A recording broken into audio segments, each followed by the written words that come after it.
Bonjour! Alors, je vais répondre à deux petites questions rapides. Premièrement, au niveau des régimes de pension agréés, à la page 158, on m'a posé la question comment en fait est-ce qu'on détermine la part de l'employeur? Est-ce que l'employeur met toujours le même montant que l'employé, comme c'est le cas de Nadia?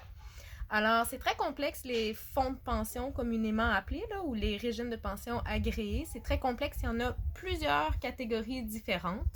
Alors, en fait, ça va être l'employeur qui va déterminer à l'avance sa part par rapport aux cotisations de l'employé.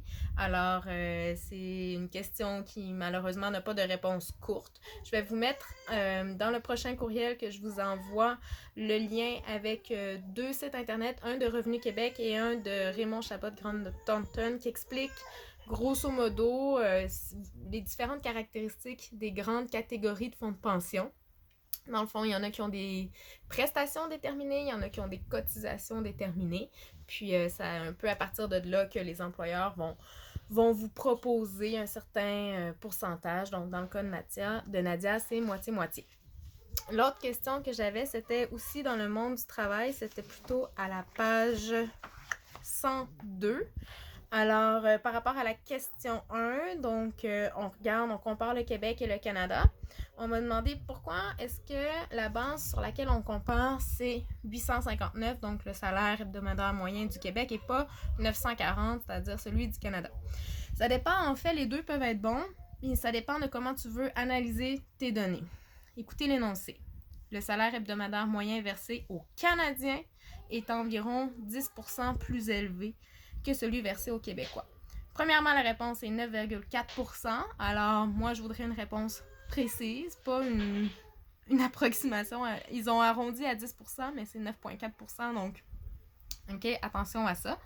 Deuxièmement, on aurait pu mettre l'énoncé de l'autre côté. On aurait pu dire le salaire hebdomadaire moyen que les Québécois gagnent est environ...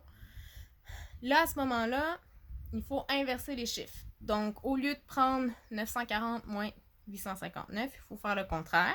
859 moins 940. Et cette fois-ci, tu peux diviser sur 940 et ça donne moins 8,6%. Donc, quand on a un chiffre négatif, il faut que tu l'analyses à partir du Québec. Donc, les Québécois gagnent en moyenne 8,6% de moins que les Canadiens. Alors moi, ça me dérange un petit peu parce que les deux chiffres ont quand même une grosse différence, alors qu'elles traduisent la même réalité. Il faut comprendre qu'en statistique, c'est comme ça. Et puis, on peut un petit peu faire dire aux chiffres ce qu'on veut. Donc, quand vous entendez des chiffres comme ça, il faut toujours se dire, en fait, il y a l'envers de la médaille. Puis si je regarde les chiffres d'une autre manière, ben, ça va être quoi les nouveaux pourcentages qui vont sortir? Donc, il faut faire un peu attention à l'utilisation de ces statistiques-là dans les médias. OK? Donc, voilà, j'espère que ça répond à vos questions. Bonne journée!